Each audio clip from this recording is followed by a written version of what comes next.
Hello மக்களே, சும்மாவெல்லாம் சொல்லக்கூடாது. இன்னைக்கான எபிசோட் தரமாக இருந்துச்சு அப்படின்னு சொல்கிறதுக்கு எனக்கும் ஆசையாக தான் இருந்தது. ஆனால் அப்படி ஏதாவது நடந்ததா அப்படின்னு கேட்டிங்கன்னா சத்தியமாக இல்லை அப்படின்னு தான் சொல்லுவேன். ஒரே ஒரு இன்சிடெண்ட், அந்த ஒரு இன்சிடெண்ட்டை வச்சு ஒரு எபிசோடை ஓட்டினதை சத்தியமாக ஏற்றுக்கவே முடியாது. பேசுகிறதுக்கு எத்தனையோ பிரச்சனைகள் இருந்துச்சு, எத்தனையோ காரணங்கள் இருந்துச்சு. அதெல்லாம் கேட்காம விட்டுட்டு ஒரே ஒரு இன்சிடெண்ட்டை வச்சு ஒரு எபிசோடு ஓட்டினதை நிஜமாகவே ஏற்றுக்க முடியல. பாரு, நீங்கள் என்ன சொன்னீங்க? ரம்யா ஜோ பாரு சொல்லும்போது என்ன பண்ணிட்டு இருந்தாங்க? உங்களுக்கு அது கேட்டுச்சா இல்லையா? இது கேம் அப்படின்னு சொல்லி புரிஞ்சுதா இல்லையா? வியானா உங்களுக்கு சொன்னாங்களா இல்லையா? இல்லை பார்வதி சொல்லும்போது நீங்கள் எங்கே இருந்துட்டு இருந்தீங்க? அந்த பக்கெட் உங்களுக்கு தானா இல்லையா? இப்படின்னு சொல்லி கேள்விகளை மறுபடியும் கேட்டு பல மணி நேரத்தை இதிலே செலவிட்டாங்க. நான் என்ன கேட்குறேன் அப்படின்னா, எதுக்கோ குறும்படத்தை போட்டு காட்டுறீங்க. ஏன் சாண்ட்ரா அவர்களுக்கு அவங்க எப்படி அந்த சீக்ரெட் டாஸ்க்கை எக்ஸிக்யூட் பண்ணாங்க அப்படின்னு சொல்லி ஒரு குறும்படம் போட்டிங்க. அது நைஸாக இருந்தது. லாஸ்ட் வீக்கில் பார்வதி அவர்கள் எப்படி சமைச்சாங்க அப்படின்றதுக்கு ஒரு குறும்படம் போட்டிங்க. மினிமம் ஒரு 2 நிமிஷமாவது போட்டிருப்பீங்க. நான் என்ன கேட்குறேன், நீங்கள் ரம்யாவை கேள்வி கேட்கறதுக்கு பதிலாக, வியானாவை கேட்கறதுக்கு பதிலாக, பார்வதியை கேட்கறதுக்கு பதிலாக அந்த இடத்துல என்ன இன்சிடென்ட் நடந்துச்சு அப்படிங்கிறதுக்கு ஒரு சின்ன குறும்படம் போட்டிருந்தீங்க அப்படின்னா, பார்வதி என்ன சொன்னாங்க, ரம்யா என்ன பண்ணாங்க, பார்வதி அதை எப்படி சொல்லிட்டாங்க, அதை ரம்யா எப்படி புரிஞ்சுக்கிட்டாங்க, வியானா அந்த இடத்துல இருந்தாங்களா இல்லையா, வியானாவுடைய காதில் விழுந்துச்சா இல்லையா, பார்வதி சொன்னதுக்கு வியானா அவர்கள் எப்படி ரியாக்ஷன் கொடுத்தாங்க அப்படின்ற ஒரு குறும்படம், ஒரே ஒரு நிமிஷம் குறும்படம் போட்டிருந்தீங்க அப்படின்னா இவ்வளோ பெரிய பிரச்சனையாக ஒரு எபிசோட் முழுக்க பேச வேண்டிய அவசியமே இல்லை. எனக்கு புரியவே இல்லை. எதுக்காக நான் திரும்ப சொல்லிட்டு இருக்கேன் அப்படின்னா, பேசுறதுக்கு நிஜமாவே 1008 பிரச்சனைகள் இருக்குது. ஃபிசிக்கல் வயலன்ஸ் நடந்திருக்கு. சுபிக்ஷாவை சாண்ட்ரா அவர்கள் அடிச்சிருக்காங்க. ஒரு சேரைக்காக சண்டை போட்டிருக்காங்க. அரோரா கீழே விழுந்திருக்காங்க. சுபிக்ஷா மேலே யாரோ உதைச்சிருக்காங்க. திவ்யா கணேஷ் பிசிக்கல் அசால்ட் நடந்திருக்கு அப்படின்னு சொல்லி சண்டை போட்டிருக்காங்க. எனக்கு பெஸ்ட் பர்ஃபார்மர் கொடுக்கல அப்படின்னு சண்டை போட்டிருக்காங்க. அமித் அவர்கள் அழுதுருக்காங்க. சபரிநாதன் ஜனாவா நான் குகைக்குள்ள இருக்கேன் அப்படின்னு சொல்லி கடைசியாக தேவையில்லாத நேரத்தில் அந்த டைமண்டை எடுத்து தேவையில்லாத நேரங்களில் ஜெயிலுக்கு போயிட்டாப்ல. அவருடைய ஸ்ட்ராட்டஜி என்ன? எதுக்காக நீங்கள் அந்த வைர நெக்லஸை எடுத்தீங்க அப்படின்லாம் பல கேள்விகள் எழுப்பியிருக்கலாம். ஏன் எஃப்ஜே அவர்கள், உனக்கு என்ன தாண்டா உனக்கு பிரச்சனை? ஏன் அந்த கேரக்டருக்குள்ளே இல்லாமல் இருந்த? ஏன் நெக்லஸை எடுக்க ட்ரை பண்ணாமல் இருந்த? 3 நாள் ஏன் தூங்கிட்டே இருந்த? எல்லாரும் கண் முழிச்சு பார்த்துட்டு இருக்கும்போது உனக்கு என்னடா தூக்கம் அப்படின்னு சொல்லி பல கேள்விகள் எழுப்பியிருக்கலாம். ஆனால் எழுப்பலை. ஆனால் இப்போ நீங்கள் கேட்பீங்க, ஏன் ப்ரோ இன்றைக்கி கேட்கலாம் என்ன ப்ரோ, நாளைக்கு என்ன கேட்க மாட்டாங்களா அப்படின்னு சொல்லி. நாளைக்கு என்ன நடக்க போகுது? மிஞ்சி போனால் 20 நிமிஷத்துக்கு எவிக்ஷனை பண்ண போகிறாங்க. ஒரே ஒரு எவிக்ஷன், பிரஜன் எவிக்ட் ஆகிட்டாப்புல. கதறி சாண்ட்ரா அழ போகிறாங்க. கண்டிப்பாக சாண்ட்ராவுக்கு ஒரு 5 நிமிஷமாவது ஒதுக்குவாங்க. ஒரு 25 நிமிஷம் அங்கேயே ஓடிடும். மீதம் இருக்கக்கூடிய ஒரு 40 நிமிஷத்தில் மீதி ஏதோ ஒரு டாஸ்க்கை வச்சு அதில் பயங்கரமாக கலாச்சி அதில் யார் ஏற்றம் யார் இறக்கம் இல்லை ஏதாவது ஒரு டாஸ்க்கு கொடுத்து அதை பற்றி பேசுங்க அப்படின்னு சொல்ல போகிறாங்க. மீதி என்ன நடந்துட போகுது? அப்படியே அந்த ஷோவை கொஞ்சம் எக்ஸ்டெண்ட் பண்ணோம் அப்படின்னு நினச்சாலும் தலைவர் எப்படி நடந்துக்கிட்டாங்க, நல்லபடியாக எல்லாத்தையும் அட்ரஸ் பண்ணாங்களா, பிரச்சனை வரும்போது தலைவர் என்ன பண்ணிட்டு இருந்தாங்க, இதை தவிர எந்த கேள்வியும் கேட்க போகிறதில்ல. ஸோ அதனால் இன்றைக்கான எபிசோடும் புஸ்வானம் தான், நாளைக்கான எபிசோடும் புஸ்வானம் தான். ஆனாலையும் சில சுவாரஸ்யமான விஷயங்கள் இன்றைக்கான எபிசோடில் நடந்திருக்கு. அது என்ன அப்படிங்கிறத பற்றி இந்த வீடியோவில் முழுமையாக பார்க்கலாம். ஸோ அதுக்கு முன்னாடி சப்ஸ்கிரைப் பண்ணாதவங்க சப்ஸ்கிரைப் பண்ணி வச்சுக்கோங்க. பக்கத்தில் ஒரு பெல் ஐக்கான் இருக்கும், அதையும் ப்ரெஸ் பண்ணி ஹாலில் போட்டுக்கோங்க. அப்போ தான் நாங்கள் அப்டேட் பண்ணுற ஒவ்வொரு விஷயமும் உங்களுக்கு நோட்டிஃபிகேஷனாக சேரும். அதை தாண்டி இந்த வீடியோக்கு குறைஞ்சபட்சம் ஒரு 1000 லைக்கான எதிர்பார்க்குறோம். ஸோ லைக்காக போடுங்க, வீடியோ பாருங்கள். வாங்க என்ற வீடியோக்கு போகலாம். விஜய் சேதுபதி உள்ளர வந்தது வெள்ளிக்கிழமை நிகழ்வுகள் அப்படின்னு சொல்லி போடுறாங்க. ஸோ இது ஃபுல் அண்ட் ஃபுல்லாக பார்த்தீங்க அப்படின்னா இன்றைக்கி என்ன இன்வெஸ்டிகேஷன் பண்ண போகிறாங்களோ அதுக்கான ஒரு குறும்படம் மாதிரி தான் பார்த்தீங்கன்னா இந்த வெள்ளிக்கிழமை நிகழ்வுகள் இருந்துச்சு அப்படின்னு சொல்லலாம். ஆக்சுவலாக அதை பார்க்கும்போதே நமக்கு புரிஞ்சிருச்சு, ரம்யா மேலே தப்பு இருக்குது, வியானா மேலே தப்பு இருக்குது. இதுக்கெல்லாம் முதல் முக்கிய காரணம் பார்வதி தான் அப்படின்றது. ஆக்சுவலாக நான் எல்லா வீடியோக்கள்லையும் சொல்லிட்டு தான் வந்திருந்தேன், பார்வதி இஸ் எ கல்பிரிட். அவங்க தான் பார்த்தீங்கன்னா ஆரம்பத்திலே இந்த வேலையை பண்ணது. ஆனால் அவங்க பண்ணது வேற ஒரு நோக்கத்துக்காக. இது ரம்யா மொத்தமாக பார்த்தீங்க அப்படின்னா ட்விஸ்ட் பண்ணிட்டாங்க. அதுக்கப்புறம் வியானா அதை விட பயங்கரமாக ட்விஸ்ட் பண்ணிட்டாங்க அப்படின்னு சொன்னேன். அதுக்கு நிறைய பேர் கமெண்ட்டில் உனக்கெல்லாம் வன்மோ, நீ அப்படி தான் பேசிகிட்டு இருப்ப, ஏன்னா பார்வதினாவே உனக்கு பிடிக்காது அப்படின்னு சொல்லி சில பேர் கமெண்ட் எழுதுகிறாங்க. சில பேர் நீ பார்வதியோட பிஆர் அப்படின்னு கூட எழுதுகிறாங்க. இருக்கிறத சொல்கிறது, நடக்கிறத சொல்கிறதா என்னுடைய வேலை. அதை நான் ரிவ்யூவாக பண்ணிகிட்டு இருக்கேன். ஸோ எந்த அளவுக்கு நான் 100% கொடுக்க முடியுமோ அந்த அளவுக்கு நான் கொடுத்துக்கிட்டு தான் இருந்துகிட்ருக்கேன். ஸோ ஒன்ஸ் நீங்கள் என்னை சந்தேகப்படலாம், ஆனால் அதுக்காக இந்த அளவுக்கு மோசமாக பார்த்தீங்க அப்படின்னா சித்தரிக்கக்கூடாது. சரி, எபிசோடுக்குள்ளே போகலாம்ப்பா. அதாவது வெள்ளிக்கிழமை நிகழ்வுகளில் ஒரு சரியான திருப்பம் வந்து பார்த்திங்கன்னா முளைக்குது. அந்த சரியான திருப்பத்துக்கு யார் காரணம் அப்படின்னு பார்த்தீங்கன்னா சுபிக்ஷா அவர்கள் தான் இந்த பிரச்சனையை மறுபடியும் நோண்டி நோண்டி இதை பற்றி பேசியே தீரணும், தலைவருக்கும் அதுக்கு ஏதோ ஒரு சம்மந்தம் இருக்குது, இதை எப்படி அவங்க சொல்லலாம் அப்படின்னு சொல்லி சுபிக்ஷா, கனி, விக்ரம், அரோரா இவங்க எல்லாருமே வந்து பார்த்திங்கன்னா நைட்டோட நைட்டாக பயங்கரமாக பிளான் பண்ணிட்டு இருந்தாங்க. பட் அது வந்து எபிசோடில் வரல. ஆனால் டைரெக்டாக நம்ம விக்ரம் இருக்கார்ல, அந்த ஆள் வந்து வியானா கிட்ட பேசுகிறாரு. ஏன்னா நீ வந்து சாரி கேட்டே ஆகணும், ஓகேவா? ஒரு அப்பா மகன், அதுக்கப்புறம் மேலே எம்ப்ளாயி, அது கீழே வந்து இது, ஸோ இப்படிப்பட்ட விஷயத்தெல்லாம் வந்து பார்த்துருப்போம். அவங்க வேணால் சாரி சொல்லாமல் வந்து இருக்கலாம், ஆனால் நம்ம 2 பேருக்குள்ளே வந்து சாரி சொல்லியே தீரணும். ஏன் அப்படின்னா அதுதான் கரெக்டாக வந்து இருக்கும் அப்படிங்கிற மாதிரி சொல்லும்போது வியானா சொல்கிறாங்க, இங்கே பாருங்கள், நான் இது வரைக்குமே யாரையும் மேலே கீழே ஸ்கூல் படிக்கும்போது கூட அந்த மாதிரிலாம் நான் பார்த்தது கிடையாது. ஸோ அதனால் வந்து பார்த்திங்க அப்படின்னா நான் சொல்ல மாட்டேன் அப்படின்ற மாதிரிலாம் சொல்லலை, சாரி அப்படின்ற மாதிரி சொல்கிறாங்க. ஸோ சாரி சொல்லும்போது நீங்கள் வந்து ஃபீல் பண்ணிடலாம் சொல்ல கிடையாது, நீங்கள் நல்லா ஃபீல் பண்ணி சொல்லுங்கள் அப்படின்ற மாதிரி சொல்கிறாங்க.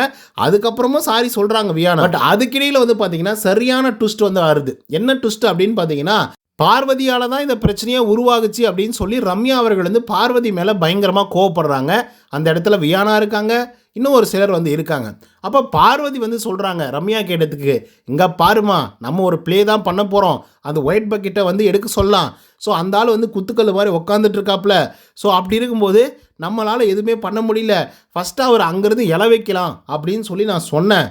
ஆனால் நீ என்ன பண்ண, எடுத்துகிட்டு போய் நடுவூட்டில் வச்சதுக்கெல்லாம் நான் பொறுப்பு கிடையாது அப்படின்றத பார்வதி அவர்கள் வந்து சொல்லிட்டாங்க. ஸோ இதுதான்டா ஷாக் அப்படின்னு சொல்லிட்டு விக்ரம் பிடிச்சி பொலன்னு பொழக்கிறாப்புல ரம்யா ஜோவை. அப்படி விக்ரம் அவர்கள் பேசும்போது சபரி அவர்கள் ரம்யா கிட்ட வந்து கேட்குறாங்க. என்ன கேட்குறாங்க அப்படின்னா, ஏய் நீ உண்மையாக சொல்லு, இது வந்து ஒரு கேம் பிளான்னு தெரிஞ்சுதான் பண்ணியா இல்லை சொன்னியா அப்படின்னு சொல்லும்போது, ஏன்னா என்னென்ன எனக்கு தெரியல அப்படின்றதுனால தானே நான் இப்படிலாம் சொல்லிட்டு இருக்கேன் அப்படிங்கிற மாதிரி வந்து சொல்லும்போது, அதுக்கு வந்து நல்லா பண்ணுறமா நீ வேற மாதிரி, அது எப்படி தெரியாமல் போயிடும் அப்படின்னு சொல்லி விக்கல்ஸ் வந்து பார்த்தீங்கன்னா கொஞ்சம் நக்கலாக வந்து பேசுகிறாப்புல.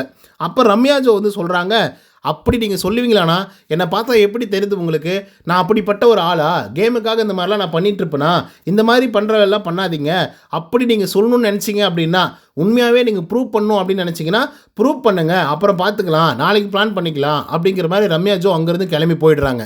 அதுக்கப்புறம் வெளியே போய் ஒரே அழுகுனா அழுக, அப்படி ஒரு அழுக. அவ்வளோ பிளான் பண்ண பார்வதியை வந்து நல்லவன்னு சொல்கிறாங்க, எனக்கு எதுவுமே தெரில அப்படின்னு சொல்கிறேன், என்ன கெட்டவளாக பார்க்குறாங்க அப்படின்னு சொல்லி ரம்யாவுக்கு ஒரே வருத்தம். அதுக்கப்புறம் வியானா கிட்ட பேசுகிறாங்க விக்ரம், அப்போ உனக்கு தெரியுமா, உண்மையாலுமே தெரியுமா, பார்வதி வந்து சொன்னாங்களா, இந்த பக்கெட் வந்து இதை வச்சு தான் நான் வந்து விளையாட போகிறேன்னு சொன்னாங்களா அப்படின்னா, ஆமாம் சொன்னாங்க, ஆனால் அதுக்கப்புறம் எனக்கு என்ன தெரியல அப்படின்ற மாதிரி வந்து பார்த்திங்க அப்படின்னா வியானா அவர்கள் வந்து அப்படின்னு சொல்ல ஆரம்பிச்சிட்டாங்க.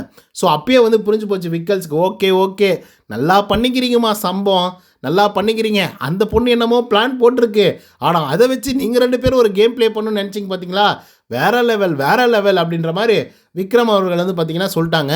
பட் அதுக்கப்புறம் வியானா அவர்கள் வந்து ஃபீல் பண்ணி சாரி எல்லாம் கேட்டாங்க, அது வேறு விஷயம். ஆனால் இதுக்கிடையில் என்னடா ட்விஸ்ட் அப்படின்னா, ஆதிரை வந்து திடீர்னு விக்ரம் கிட்ட நானாக கூட இருந்திருக்கலாம் அந்த ஒரு வார்த்தையை சொல்லும்போது, நானாக கூட இருந்திருக்கலாம் அப்படின்னு சொல்கிறாங்க. அது என்னம்மா அந்த வார்த்தை அப்படின்னு சொல்லி கேட்குறாங்க. அப்போது இல்லை அந்த ஏதோ கையை விட்டு உள்ளே பார்த்தது, கையை விட்டு நோண்டி பார்த்தாங்களா அப்படின்னு சொல்லியிருப்பாங்க. அது ஆக்சுவலாக ஆதிரை அவர்கள் அப்படி ஃபீல் பண்ணியிருப்பாங்க, ஒரு வேளை நான் அந்த வாய்க்கு மட்டும் நான் சொல்லிட்டோமோ அப்படின்ற மாதிரி. பட் ஆக்சுவலாக சொன்னது யார் அப்படின்னு பார்த்தீங்கன்னா நம்மளுடைய அரோரா அக்கா. ஏன்னா அவங்களுக்கு ஒரு செல்ஃப் டவுட் வந்து வந்துருச்சு, ஒரு வேளை நம்ம சொல்லியிருப்போமோ அப்படின்னு சொல்லி. ஆனால் உண்மையாகவே அவங்க தான் சொல்லியிருந்தாங்க. ஆனால் அதுக்கு ஒரு காரணம் இருந்துச்சு. ஏன்னா இது என்னுடைய பக்கெட் தான், என்னுடைய ட்ரெஸ் தான் அப்படின்னு தெரிஞ்சே எடுத்துகிட்டு வந்தீங்களா அப்படின்னு சொல்லி ஒரு பெரிய அக்யூசேஷன் வியானா வைக்கும் பொழுது அந்த இடத்துல அரோரா அவர்கள் வந்து ஒரு தக்க பதிலடி கொடுக்குற மாதிரி, அது என்ன கையை விட்டு நோண்டி பார்த்தா வந்து எடுத்துகிட்டு வந்தாங்க அப்படின்னு சொல்லி அரோரா அவர்கள் வந்து கேட்டிருப்பாங்க. அது ஆக்சுவலாக கரெக்டான ஒரு கேள்வி தான். ஏன்னா விக்ரம் வந்து யாருது என்னன்றதெல்லாம் பார்க்காம எடுத்துகிட்டு வந்து வச்சிட்டாப்ல, ஏன்னா தலைவர் அப்படி சொன்னாங்க. இதில் ரம்யா ஜோ வந்து பார்த்தீங்கன்னா பயங்கரமாக காண்டாகி வேணும்னே என்னை வந்து பயங்கரமாக டார்கெட் பண்ணுறாங்க, பார்வதி என்னமோ நல்லவ அப்படின்ற மாதிரி வந்து பேசுகிறாங்க, என்ன என்னமோ கெட்டவ அப்படின்ற மாதிரி பேசுகிறாங்க, அது இதுன்னு கெட்ட வார்த்தையாக பார்த்தீங்க அப்படின்னா யூஸ் பண்ணிக்கிட்டே வந்திருக்காங்க. நம்ம சபரி அவர்கள் இப்போ என்ன ஆச்சு எது ஆச்சு அப்படின்னு சொல்லி கேட்கும்போது, ஐயோ சாமி தயவுசெய்து விட்டுறா அப்படின்னு சொல்லி கையெடுத்து கும்பிட்றாங்க. எதுக்குமா இவ்வளோ ரியாக்ஷனு, எதுக்கு இவ்வளோ கெட்ட வார்த்தை அப்படின்ற லெவலுக்கு வந்து பார்த்திங்கன்னா ரம்யா ஜோ வந்து பேசியிருக்காங்க. இதெல்லாம் ஓகே தான். ஆனால் எனக்கு என்ன ஒரு விஷயம் புரியல அப்படின்னா, விக்ரம் அப்படின்னா மட்டும் எப்படி அரோரா வந்துடுறாங்க, கனி வந்துடுறாங்க, சுபிக்ஷா வந்துடுறாங்க, இன்னும் 2-3 கண்டஸ்டண்ட்டுக்கு வந்து வந்துடுறாங்க, அது ஏன் அப்படின்றதான் எனக்கு புரியல. அதுக்கப்புறம் ஃபைனலாக வியானா அவர்கள் வந்து பார்த்திங்கன்னா விக்ரம் கிட்ட மன்னிப்பு கேட்குறாங்க. மன்னிப்பு கேட்கறதுக்கு முன்னாடி என்னதுன்னு கேட்கறதுக்கு அப்புறம் நான் வந்து நிஜமாவே அதை வந்து ஒன்று தலைவர்கிட்ட பேசியிருந்துருக்கணும், இல்லை பார்வதி கிட்ட பேசியிருக்கணும், அதுக்கப்புறமா தான் உங்ககிட்ட வந்திருக்கணும். நான் டைரெக்டாக உங்ககிட்ட பேசுனது பெரிய தப்பு தான், நான் சாரி கேட்டுக்கிறேன் மனசார அப்படின்னு சொல்லி சாரி கேட்குறாங்க. அடுத்ததாக விஜய் சொல்கிறாப்புல, வெறும் துணி தானங்க அது, அந்த துணிக்காக என்னங்க இப்படியெல்லாம் பண்ணிட்டு இருக்காங்க அப்படின்னு சொல்லி ஆடியன்ஸை பார்த்து வந்து பேசுகிறாங்க. ஸோ அதுக்கப்புறம் உள்ளர வந்து போகிறாங்க. உள்ளர போய் செம்மையாக கலாய்ச்சி விட்டுருப்பாப்புல. என்ன கலாய்ச்சிருப்பார் அப்படின்னு பார்த்தீங்கன்னா, ஒரு நெக்லஸை கொடுத்து டாஸ்க் விளையாட சொன்னால் நீங்கள் ஒரு வெள்ளை பக்கெட்டை வச்சு ஒரு டாஸ்க் வந்து விளையாடிட்டு இருக்கீங்க. ஆனால் அந்த வெள்ளை பக்கெட் உங்களை வெளுத்து விட்டுருச்சு போல அப்படின்னு சொல்லி செம்மையாக கலாய்ப்போட வந்து ஸ்டார்ட் பண்ணியிருப்பாப்புல விஜய் சேதுபதி. சாவுங்க அப்படின்னு சொல்கிறதே உங்களுக்கு அவ்வளோ அஃபென்சிவாக வந்து இருக்கு. அங்கே ஒரு ஆள் வந்து பேசிக்கிட்டு வந்து இருக்காங்க, ஆனால் நீங்கள் உங்கள் இஷ்டத்துக்கு வந்து பேசிகிட்டு இருக்கீங்க, கத்திக்கிட்டு வந்து இருந்துட்டு இருக்கீங்க. எப்படி தான் நாங்கள் வந்து சொல்கிறது, எத்தனை தடவை தான் நான் வந்து சொல்கிறது, ஒவ்வொரு வாரமும் இதே வந்து சொல்லிட்டு இருக்க முடியுமா? முடியல எங்களால். என்னதான் சொன்னாலும் ஒரு பயனும் இருக்க போகிறதில்ல. அதனால நான் இந்த வாரத்தில் சொல்லவே போகிறதில்ல. நீங்கள் கத்தனா கத்துங்க, கத்தல்னா ஏதோ ஒன்று பண்ணுங்க அப்படிங்கிற மாதிரி விஜய் சேதுபதி எபிசோட ஸ்டார்ட் பண்ணிட்டாப்புல. அதுக்கப்புறம் தாங்க கான்செப்டுக்குள்ளேயே வந்து போகிறாங்க. ரம்யாவை எழுப்பி இந்த ஒயிட் பக்கெட்டு பார்வதி அவர்கள் சொன்னாங்களா இல்லையா அப்படின்னு கேட்குறாங்க மக்களே. நம்ம பார்வதி அவர்கள் சொல்லியிருக்காங்க, அதில் எந்த விதமான மாற்று கருத்துமே கிடையாது. ஆனால் ரம்யா அவர்கள் வந்து இல்லை எனக்கு சொல்லவே இல்லை அப்படின்ற மாதிரி சொல்கிறாங்க ஃபஸ்ட்டு ஒரு டைமு. அதுக்கடுத்தா சொன்னாங்க அப்படின்னு மாதிரி சொல்கிறாங்க, ஆனால் அது கேமுக்காக யூஸ் பண்ணுவாங்க அப்படின்றத நான் எதிர்பார்க்கல அப்படிங்கிற மாதிரி சொல்கிறாங்க. ஸோ இந்த மாதிரி குழப்பத்திலே வந்து பார்த்திங்கன்னா குழப்பி விட்டாங்க. ஒரு கட்டத்தில் வந்து பார்த்திங்க அப்படின்னா என்னால் முடியவே முடியல சார், எப்படி என்னால் முடியவே முடியல, நான் வீட்டை விட்டே வெளியே போயிடுறேன் அப்படின்ற லெவலுக்கு வந்து பேசியிருப்பாங்க. ஏன்னா அதுக்கு முன்னாடி விஜய் சேதுபதி வச்சு செஞ்சிருப்பாப்புல. ஏன்னா எனக்கு வந்து உடம்பு சரியில்லை, எனக்கு கோவம் வந்துருச்சு, அப்செட்டாக இருக்குது, அதனால் நான் இப்படி தான் பேசுவேன் அப்படிங்கிற மாதிரியெல்லாம் பேசக்கூடாதுமா இந்த எபிசோட்லாம் அப்படிங்கிற மாதிரி வெளுத்து விட்டுருப்பாப்புல. போன வாரம் வந்து எப்ஜேவுக்கு வந்து நடக்கலையா, அந்த ஆள் வந்து சொல்லியா ஓகேண்ணா பண்ணிடலாண்ணா செஞ்சிடலாண்ணா அப்படின்னு வந்து சொல்லியா, அந்த மாதிரி ஒவ்வொரு வாரத்திற்கும் ஒவ்வொரு ஆளை வந்து செய்கிறது தான். ஓகே, உங்களுக்கு கேம் புரியுதா? பார்வதி வந்து சொன்னாங்களா இந்த கேமை வந்து விளையாடலாம் அப்படின்னு சொல்லிட்டு, அப்போ நீங்கள் என்ன சொன்னீங்க? உங்களுக்கு தெரியுமா விக்ரம் எதுக்காக எழுறாரு அப்படின்ற மாதிரி சொல்கிறாப்புல, கேட்குறாப்புல.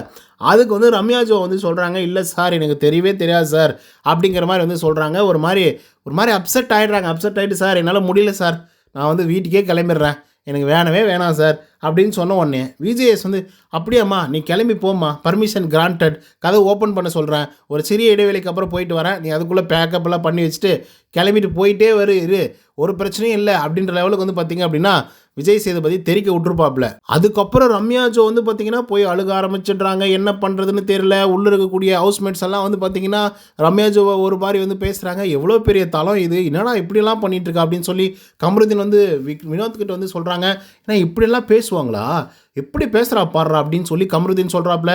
இந்த பக்கம் நம்மளுடைய கனி பாரு அந்த பொண்ணு எப்படி பேசுது அப்படின்னு சொல்லி, என்னடா இது அப்படின்ற லெவலுக்கு வந்து பார்த்திங்கன்னா இவங்க ஒரு பக்கம் வந்து பேசிகிட்டு இருக்காங்க. அந்த பக்கம் ரம்யாவுக்கு யாருமே சப்போர்ட்டிவாக போய் யாரே நீ வந்து இந்த மாதிரி வந்து முடிவெடுக்காத, பொறுமையாயிரு, இப்படிலாம் பண்ணாத அப்படிங்கிற மாதிரி வந்து பார்த்திங்கன்னா யாருமே சொல்ல.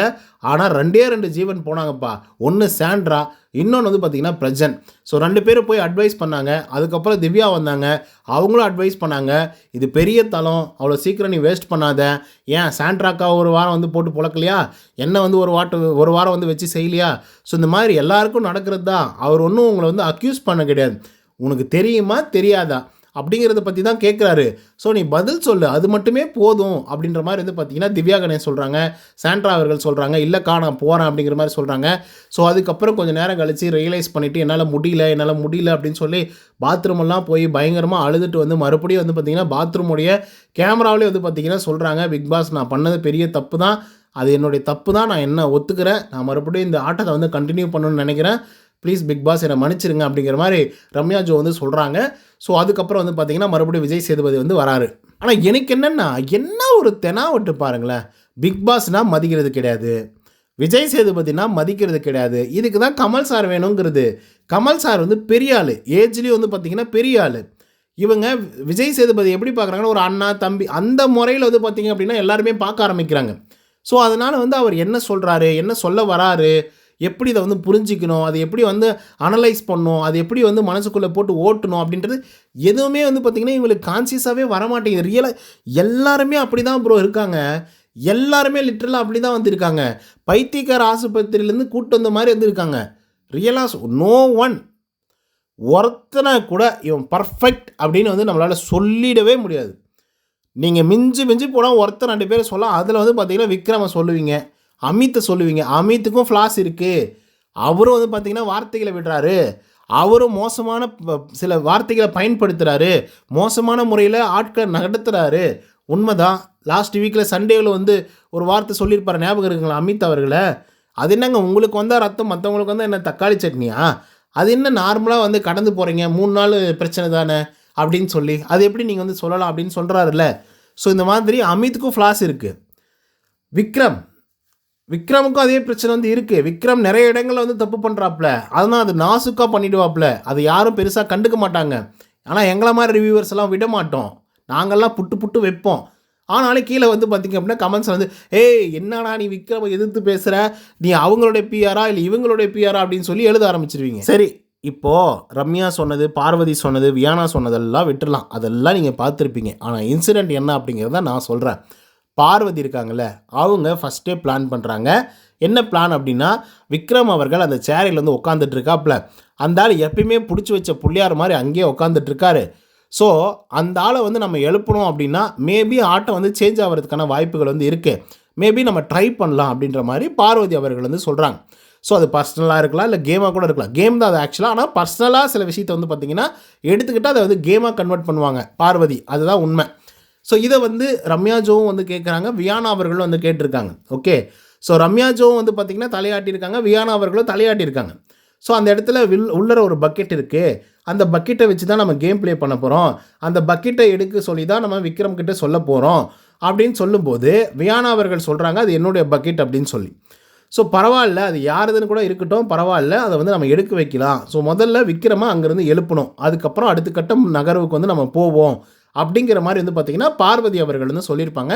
இதுக்கு ரம்யா ஜோவும் தலையாட்டியிருப்பாங்க, வியானா அவர்களும் தலையாட்டியிருப்பாங்க. இப்போ வியானாவுக்கு அங்கே ஒரு அப்போஸ் வந்து இருந்துச்சு. என்னுடைய ட்ரெஸ்ஸை பற்றி நீங்கள் ஏன் வந்து இந்த மாதிரி பண்ணுறீங்க, என் ட்ரெஸ்ஸை எடுத்துகிட்டு போய் ஏன் வந்து அந்த இடத்துல வைக்கணும்னு நினைக்கிறீங்க, இல்லை என் ட்ரெஸ்ஸை வச்சு எதுக்காக விளையாடணும்னு நினைக்கிறீங்க அப்படின்னு நினச்சிருந்தாங்க அப்படின்னா மேபி அங்கேயே வந்து ரம்யா கிட்ட சொல்லியோ இல்லை பார்வதி கிட்ட சொல்லியோ ஸ்டாப் பண்ணியிருந்துருக்கலாம். ஆனால் பார்வதி அவர்கள் விக்ரம் கிட்ட போய் ட்ரை பண்ணிட்டாங்க. இவங்க கிட்ட சொன்னதுக்கப்புறம் என்ன ட்ரை பண்ணுறாங்க அப்படின்னா, விக்ரம் இந்த மாதிரி நீங்கள் தானே அட்வைசரு, ஸோ அதனால் அந்த பாத்ரூம்குள்ளர ஒரு ஒயிட் பக்கெட்டில் ட்ரெஸ் எல்லாம் இருக்குது, அது யாருதுன்னு தெரியல, ஸோ தயவுசெய்து அது யாருதுன்னு கேட்டு கொஞ்சம் சொல்லுங்கள், கேட்டு அதை கிளியர் பண்ண சொல்லுங்கள் அப்படின்றதான் சொல்லிப்பாங்க. பார்வதி, நான் மறுபடியும் சொல்கிறேன், பார்வதி அவர்கள் சொன்னது என்னென்னா, விக்ரம் உள்ளர ஒரு ஒயிட் பக்கெட் இருக்குது, அதில் ட்ரெஸ் இருக்குது, அந்த ட்ரெஸ்ஸு யாருதுன்னு தெரியல, ஸோ நீங்கள் ஆஸ் எ அட்வைசராக அது யாருது என்னன்னு கேட்டு கொடுத்துருங்க அப்படின்றத மட்டும் பார்த்தீங்கன்னா சொல்லியிருப்பாங்க, கிளியர் பண்ணிடுங்க அப்படிங்கிற மாதிரி. ஆனால் இந்த ஒரு விஷயத்தை வந்து விக்ரம் அவர்கள் பண்ண மாட்டேன்னு சொல்லுவாப்புல. ஏன் அப்படின்னா, நான் சொல்கிறத யாருமே கேட்க மாட்டேங்கிறீங்க, நீங்கள் தலை மாதிரி தான், தலை கிடையாது, இந்த மாதிரிலாம் வந்து கமெண்ட்ஸ் வந்து வருதுங்க. என்னால் அந்த வேலையை செய்ய முடியாது, நான் வந்து ரிசைன் கூட பண்ணிடுறேன், என்னால் பண்ண முடியாது அப்படிங்கிற மாதிரி விக்கல்ஸ் வந்து சொல்கிறாங்க. ரொம்ப நேரம் பார்வதி போராடுறாங்க. ஆனாலும் விக்கல்ஸ் வந்து எந்திரிக்கவே இல்லை, அமைதியாக அப்படி உட்காந்துட்டு இருந்தாப்புல. மனசு ஒரு 2 நாளாக தூங்காதனால மேபி அப்படி ஆகிட்டாரான்னு தெரில. அதுக்கப்புறம் வந்து பார்த்திங்க அப்படின்னா, நம்ம ரம்யா ஜோ கிட்ட போய் பார்வதி அவர்கள் வந்து சொல்கிறாங்க. என்ன சொல்கிறாங்க அப்படின்னா, இந்த மாதிரிமா அந்த பக்கெட்டை எடுத்துகிட்டு போக சொல்லு, அது யாருதுன்னு கேட்டு கொடுக்க சொல்லு, ஸோ முதல்ல அந்த விக்ரமை அங்கேருந்து வந்து நகர்த்துவோம் அப்படிங்கிற மாதிரி வந்து பார்த்தீங்கன்னா ரம்யா கிட்ட வந்து சொல்கிறாங்க. ஸோ இப்போ ரம்யா என்ன பண்ணுறாங்க அப்படின்னா, வேகமாக வந்து விக்ரமை வந்து பார்த்திங்க அப்படின்னா சொல்லி, வாங்க விக்ரம், அங்கே வந்து ஒயிட் டப்பா வந்து இருக்குது, அதில் ட்ரெஸ் யாரோ வச்சுருக்காங்க, அதை எடுத்துகிட்டு வந்து நடு வீட்டில் வந்து வச்சுருங்க அப்படின்னு சொல்லிட்டாங்க, இங்கே எடுத்துகிட்டு வந்து வச்சுருங்க அப்படின்ற மாதிரி வந்து சொல்கிறாங்க. ஸோ இந்த ஸ்டேட்மெண்ட்டை சொன்னது வந்து ரம்யா ஜோ. ஸோ இப்போ ரம்யா ஜோவுக்கு வந்து தெரியுமா தெரியாதா, அட்வைசர்கிட்டயே அது ஒரு வேலையாக கொடுக்கும்போது கூட விக்ரம் அது யாரோட இதோ அதை கேட்டு கொடுத்துருங்க அப்படின்னு சொல்லியிருந்தால் அது வேறு, அதை எடுத்துகிட்டு வந்து இங்கே வைங்க அப்படின்னு சொல்கிறது வேறு. ஸோ அந்த இடத்துல ரம்யா ஜோ கிளவராக தான் வந்து பார்த்திங்க அப்படின்னா கேம் ப்ளே பண்ணாங்க, குறிப்பாக பார்வதியோட ஸ்ட்ராட்டஜி பிரகாரம். ஸோ அப்புறம் வியானா அவர்கள் உள்ளர வராங்க. எதுக்கு உள்ளர வராங்க அப்படின்னா, அந்த பக்கெட் என்னோட இது அப்படின்னு சொல்லி.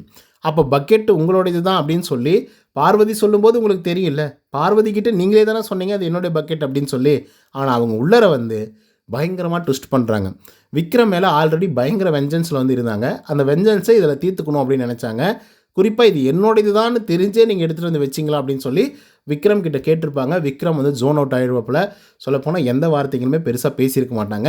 அந்த இடத்துல தான் அரோரா சிங்க்லர் அவர்கள் இருக்காங்க இல்லையா, அவங்க வந்து ஏங்க உங்களுதுன்னு சொல்கிறீங்க, உங்களுதுன்னு தெரிஞ்சதுனால தான் எடுத்துகிட்டு வந்து நடு வீட்டில் வச்சுருக்காங்க அப்படின்னு சொல்லி கேள்வி கேட்குறீங்கன்னா, அவங்க என்ன கையை விரல விட்டு வந்து நோண்டியா பார்த்தாங்க அப்படின்னு சொல்லி அந்த வார்த்தையை வந்து பயன்படுத்தியிருப்பாங்க. இதுதான் நடந்த இன்சிடெண்ட். இதை எக்ஸ்பிளைன் பண்ணுறதுக்கே ஒரு 3 நிமிஷம் தான் வந்து ஆச்சு. இதுக்கு ஒரு சின்ன ஒரு குறும்படம் போட்டிருந்தாங்க அப்படின்னா, ஒரு 50 செகண்ட்லேருந்து இல்லைன்னா மிஞ்சி போனால் ஒரு 1.5 நிமிஷத்துக்குள்ளே வந்து பார்த்திங்க அப்படின்னா முடிஞ்சிருக்கும். ஈஸியாக அந்த டாப்பிக்கை வந்து அப்படியே கடந்து போயிட்டு, யார் யார் தப்பு பண்ணா, யார் யார் சரி பண்ணாங்க அப்படின்றத கடந்து போயிருந்திருக்கலாம். ஆனால் கடந்து போகாததுக்கும் ஒரு காரணம் வந்து இருக்குது. ஏன் அப்படின்னா, இந்த 60 நாட்களில் இந்த 60 நாட்களில் இந்த ரம்யா ஜோ அப்படிங்கிற பொண்ணு எந்த இடத்துலையும் பெருசாக வந்து சிக்கவே கிடையாது. எந்த இடத்துலையும் பெருசாக ரோஸ்ட் பண்ணுற அளவுக்கு வந்து பார்த்திங்கன்னா சிக்கவே கிடையாது. அந்தளவுக்கு சேஃபாக தான் கேம் ப்ளே பண்ணிகிட்ருக்கு. ஒன்று உடம்பு சரியில்லை, இல்லைனா வேறு ஏதாவது ஒரு ரீசன்ஸை சொல்லி பெருசாக வேலைகளும் செய்ய மாட்டாங்க. ஆனால் ஃபிசிக்கல் டாஸ்க் அப்படின்னு சொல்லி வரும்போது மட்டும் விட்டு கொடுக்காம வேறு மாதிரி வந்து விளையாடுவாங்க. ஸோ இதுதான்டா சான்ஸ் அப்படின்னு சொல்லி விஜய் சேதுபதியும் பிக் பாஸும் போட்டாங்க ஒரு பிளானை. ரம்யாவை மொத்தமாக முடிச்சே விட்டாங்க. கடைசியாக டோரை திறந்து கிளம்பி போயிட்டே இரு அப்படின்னு சொன்னதுக்கு அப்புறம் கூட ரம்யா ஜோதி மறுபடியும் கெஞ்சி கூத்தாடி ப்ளீஸ் பண்ணி அதுக்கப்புறம் மறுபடியும் நான் உள்ளே இருக்கேன் விளையாடுறேன் அப்படின்னு சொல்லி ஒத்துக்கிறாங்க. ஆனால் என்னை பொறுத்த வரலையும் அப்படிப்பட்ட ஆட்களை டக்குன்னு வெளியே தூக்கி அனுப்பிச்சிருந்தாங்க அப்படின்னா வேறு மாதிரி ஒரு சம்பவமாக வந்து இருந்திருக்கும் மக்களே. சத்தியமாக சொல்கிறேன், வேறு மாதிரி ஒரு சம்பவமாக இருந்திருக்கும்.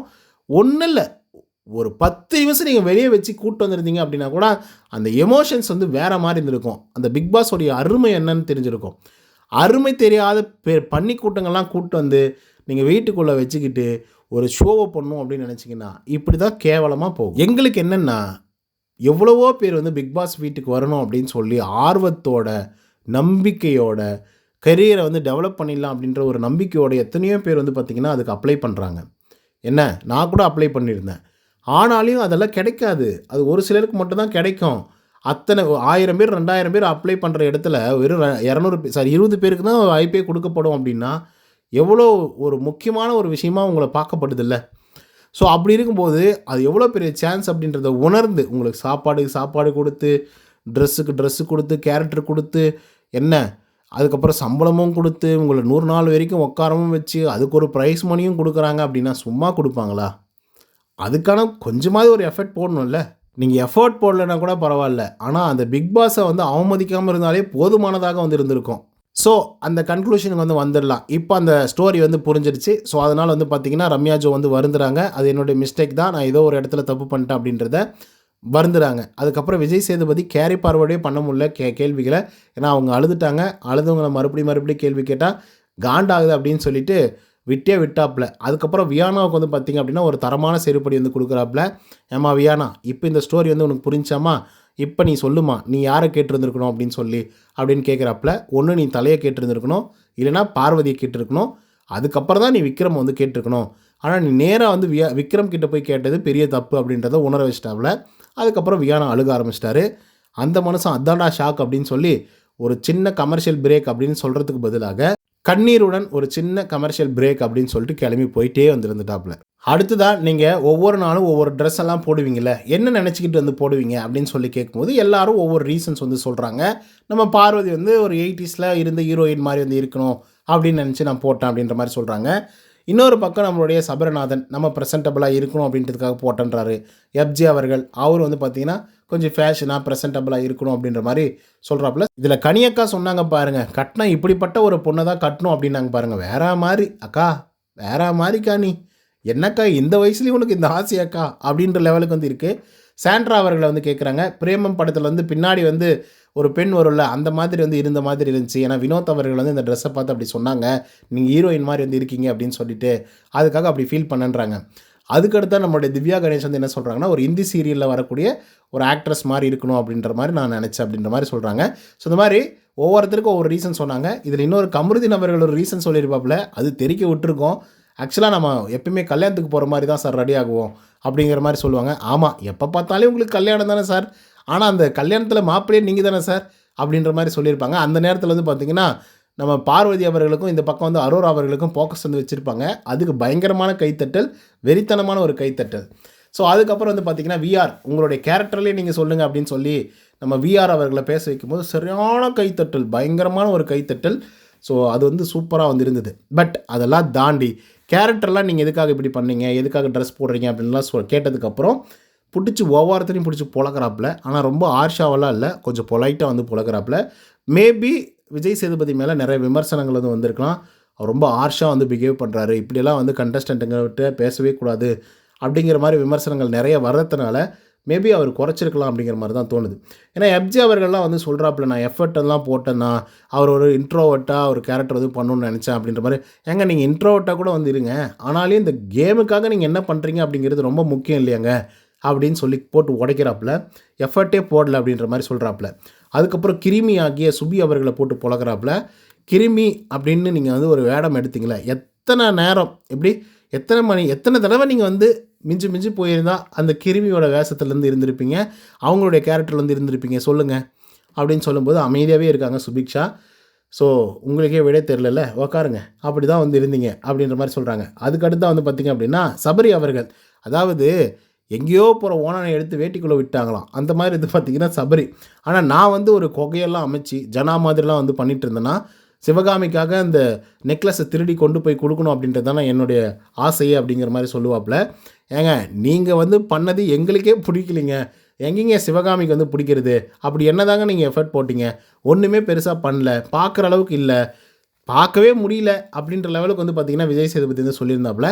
ஸோ அது பயங்கர அல்டிமேட். அதுக்கடுத்து ஆதிரை, ஆக்சுவலாக உங்களுக்கு எப்படிப்பட்ட ஒரு கேரக்டர் வந்து கொடுத்துருக்காங்க, அந்த கேரக்டரை நீங்கள் எப்படி வந்து பண்ணியிருந்துருக்கணும், அதை விட்டுட்டு ஏதோ எஃபர்ட் போட்டேன், ஆனால் இது வந்து அது அவங்களுடைய சாய்ஸ் அப்படின்ற மாதிரிலாம் வந்து பேசிகிட்டு இருக்கீங்க. நீங்கள் எஃபர்ட் போட்டிங்களா அப்படின்னா, இல்லை சார் நான் வந்து எஃபர்ட் வந்து பெருசாக போடல அப்படின்னு. அப்புறம் ஏங்க நீங்கள் லெட்டரில் எழுதுனீங்க அப்படிங்கிற மாதிரி வந்து கேட்டிருப்பாங்க. ஸோ இதெல்லாம் பயங்கர ஹைலைட்டான ஒரு விஷயம். ஆனால் இதெல்லாம் ரொம்ப ஹார்ஷாக கேட்டிருந்துருக்கணும், ரொம்ப பொலைட்டாக வந்து கேட்டாங்க.